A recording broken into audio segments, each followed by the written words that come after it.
My name is Camille Novak, and I'm 29 years old. Competence in my world isn't a proclamation. It's choreography. Small, deliberate habits stacked so tightly they form gravity. At 12:01 a.m., the dishwasher slides into off-peak because I trained it months ago.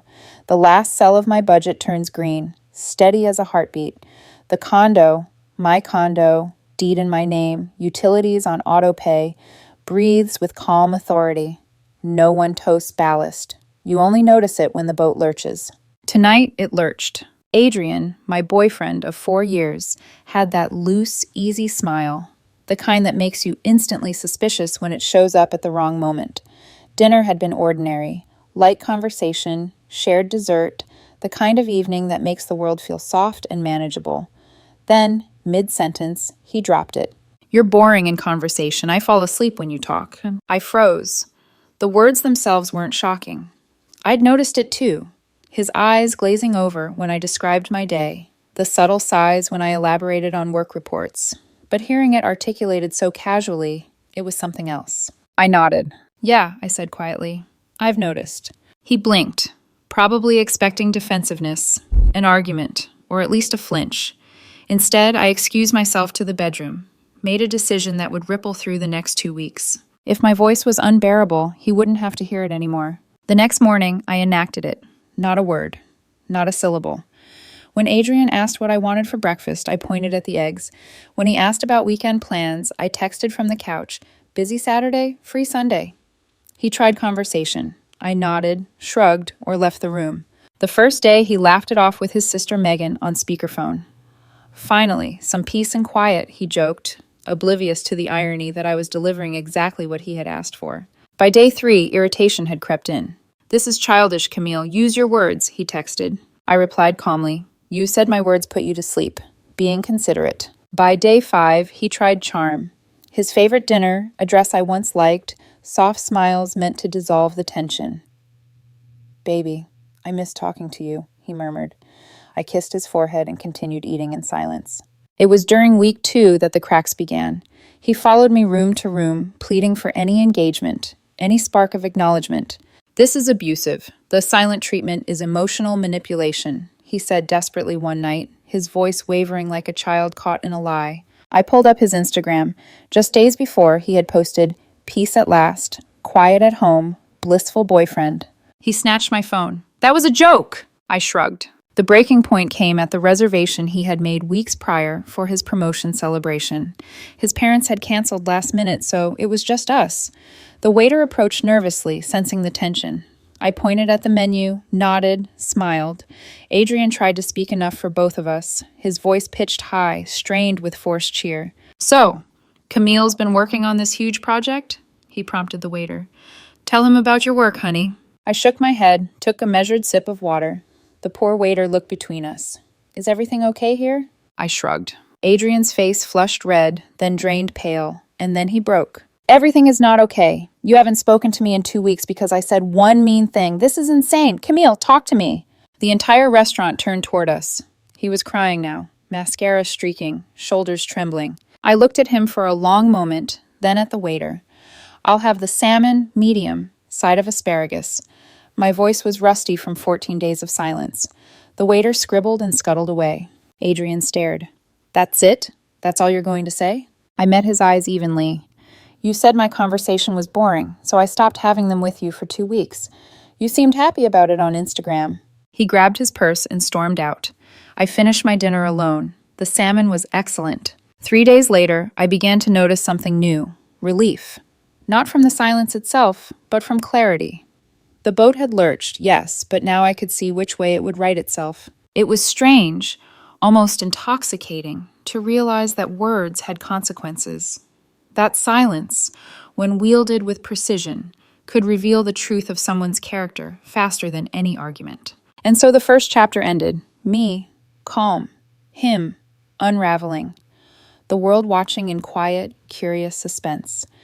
The days stretched, each one measured, deliberate, unbroken. Adrian alternated between hopeful attempts at conversation and simmering frustration. I remained the same, calm, unyielding, a ghost in the apartment that had once been shared. He tried everything: small talk over breakfast, playful teasing in the living room, late night texts peppered with heart emojis and apologies. My responses were minimal: a nod, a pointed look, or nothing at all. Silence, I realized, could speak volumes louder than words ever could. By the end of the first week, his frustration was palpable. He began to track me, room to room, lingering in doorways, waiting for any acknowledgement. I felt a mixture of pity and quiet triumph. He had asked for it, had publicly declared my voice unbearable, and now, for the first time in months, he was paying the price. Then came the restaurant. Adrian had reserved it weeks in advance for his work promotion celebration. A table for two, the kind of meticulously planned evening he had been looking forward to for months. His parents canceled at the last minute, leaving just us. The lighting was soft, Edison bulbs glowing like trapped stars. A string quartet played pop covers in the corner, and the smell of garlic and truffle butter lingered in the air. Adrian sat across from me, twirling his fork in nervous circles. He tried to animate the conversation, to fill the air with words that no longer landed. "So, tell me about your project," he said, forcing a smile that didn't reach his eyes. I tilted my head slightly, as though considering the request, and then spoke in the calmest, driest tone I could muster. "Salmon medium, side of asparagus." The waiter scribbled, glancing between us nervously.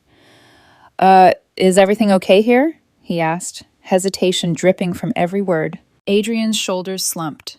His face flushed, then paled, then twisted into something unrecognizable: panic. "Everything is not okay. You haven't spoken to me in 2 weeks because I said one mean thing." His voice wavered. Tears pricked at the corners of his eyes.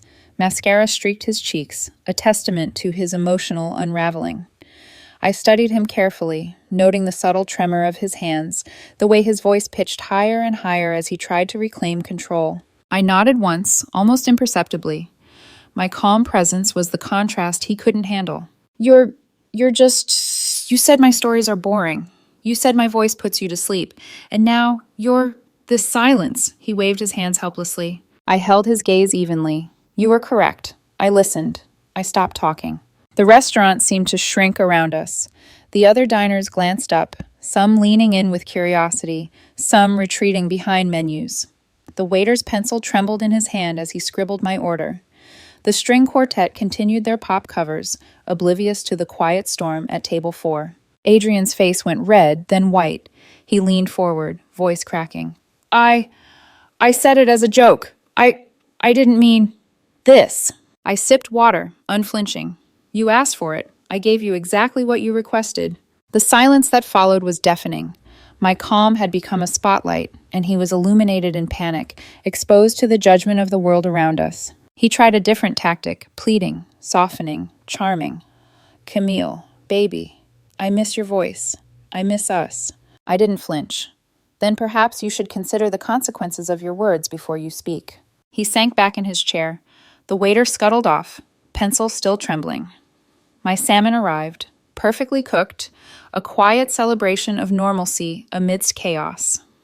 Adrian stared, the first real acknowledgement of my autonomy flickering across his face. Later, as we left the restaurant, I walked calmly behind him. He was storming, muttering to himself. My reflection in the polished windows of the city streets reminded me of the gravity of control. The boat had lurched, yes, but I was steady. And this quiet reckoning, was only the beginning. By the time we reached the apartment, my phone buzzed, a single text from Megan. "Is he finally learning?" I smiled faintly. Some lessons, I thought, are learned in silence.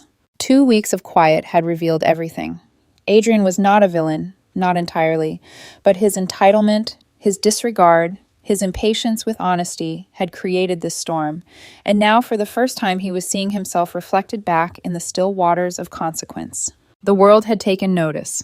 Friends, co-workers, social media, they all sensed the tension, some laughing quietly behind screens, some staring in disbelief, and I was calm, collected, observing, waiting, letting the truth emerge without interference.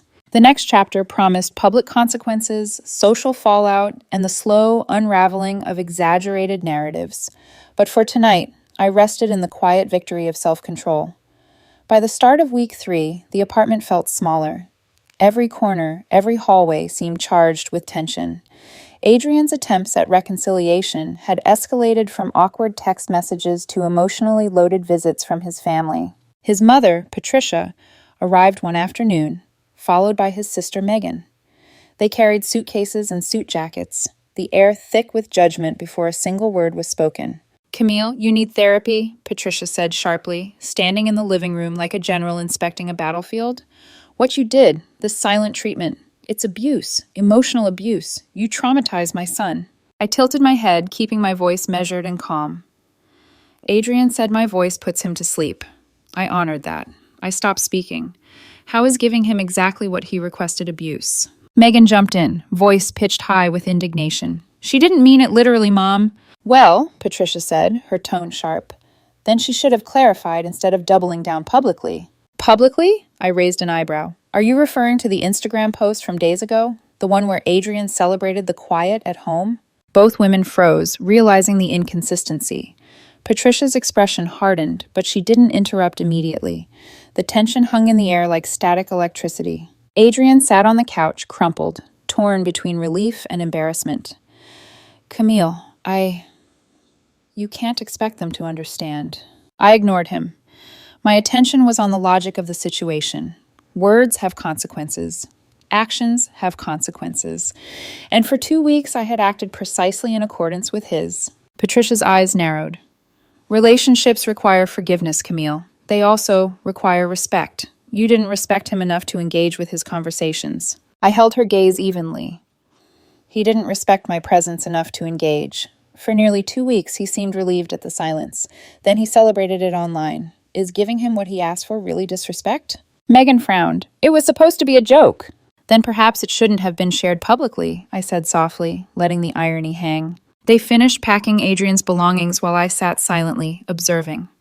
My calm contrasted with their flustered motions, their frustration, and the thinly veiled accusations that hung in the air like a storm cloud. Before leaving, Patricia turned to me one last time. "You're lucky he's tolerant. Not everyone would take this so quietly." I nodded. "I didn't act out of tolerance. I acted out of clarity. You may not like the outcome, but the logic is irrefutable." The front door closed behind them with a sharp click. Silence returned to the apartment. But it was different now, heavier, charged with anticipation. Outside, the city hummed on, unaware of the social experiment that had just concluded in a small 2-bedroom condo. Then came social media. Adrian's ex-girlfriend, Vanessa, was quick to interpret the silent treatment through a skewed lens, posting vague updates about emotional abuse and manipulation. Friends and acquaintances reached out, their texts a mix of concern and judgment. Some of Adrian's coworkers, who had been casual observers, asked me cautiously if I was okay. I smiled faintly to myself. Reality, I realized, is often stranger than perception. The silent treatment had exposed not only Adrian's reactions, but the assumptions of everyone watching from the outside. Adrian called later that evening, voice tense. "Camille, everyone's seeing this. It's out of control. Social media, my friends. They think," I interrupted calmly, "they see what they choose. My responsibility is clarity, evidence, truth." He was quiet. He knew the screenshots existed. He knew the Instagram post contradicted every claim he was about to make. "And yet," he murmured, almost to himself, "it's like nobody believes that version." "That," I said softly, "is the danger of narrative without accountability." That night, I reflected on the strange power of silence. 2 weeks ago, it had been a simple, personal boundary. Now it had become a lens, magnifying not just Adrian's reactions, but the assumptions and judgments of the wider world. And I remained calm, observant, ready for the next ripple, public encounters that would test patience, judgment, and the quiet assertion of truth. The storm was just beginning. The week after the family intervention, life became a theater, and the world, unwitting audience. Every public encounter was a stage, every gaze a potential judgment. I wasn't looking for a confrontation, but it found me anyway. Trivia night at the local bar seemed innocuous enough. A quiet table, dim lights, the comforting hum of chatter around us. I was focused, pencil in hand, tracking answers for our D&D group's competition. I had barely registered the door opening when a familiar laugh cut through the room. Adrian's ex-girlfriend, Vanessa, stood there, theatrically scanning the bar. Behind her, a tall, flashy man with hair product and a booming laugh, the classic new boyfriend archetype. She spotted me, and her eyes narrowed. "Oh, hi," she said, voice pitched just enough to draw attention. "Guess who's here?" I kept my head down, answering a question about 1980s rock. Focused, calm, detached. The irony was delicious. "Camille, we need to talk," Vanessa said loudly, leaning toward the table. Her companion mirrored her intensity, trying to assert dominance. He hasn't been talking to me for 2 weeks because you—" I looked up slowly, holding a pencil like a scepter. "Because he?" I prompted. "I'm not following," she faltered. Adrian, you know what I mean." I tilted my head. "Ah, the silent treatment. 2 weeks of quiet. You're suggesting that is—" "Emotional abuse," she blurted, eyes wide. I smiled faintly. "Define it, please." I stopped speaking because Adrian said my voice bored him, that I put him to sleep. I provided precisely the remedy he requested. How is that abuse? The bar had grown still. Half the patrons watched. The music from the jukebox seemed muffled, the trivia questions now background noise. Vanessa's new boyfriend shuffled his feet, clearly realizing he was out of his depth. That's not," she began. I held up a hand, calmly producing my phone. Screenshots, Instagram posts, evidence of her claims' contradictions. I handed it to him. He read, his face shifting from confusion to disbelief.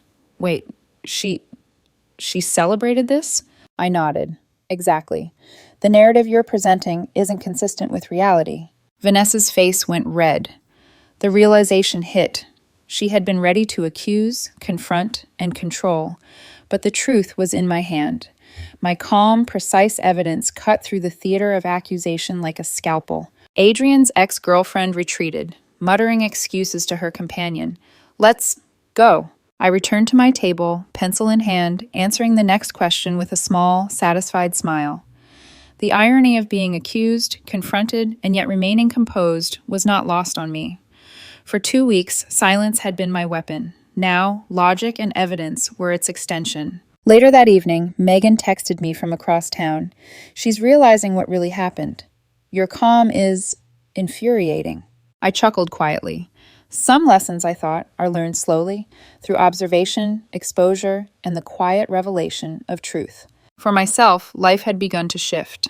I wasn't just defending my narrative, I was reclaiming it.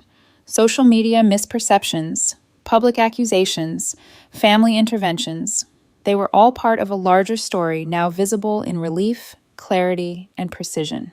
And Adrian? He was watching, finally understanding the consequences of words spoken carelessly. By the end of the night, the quiet assertion of truth had won. My salmon might have been metaphorical this time, but the satisfaction was real.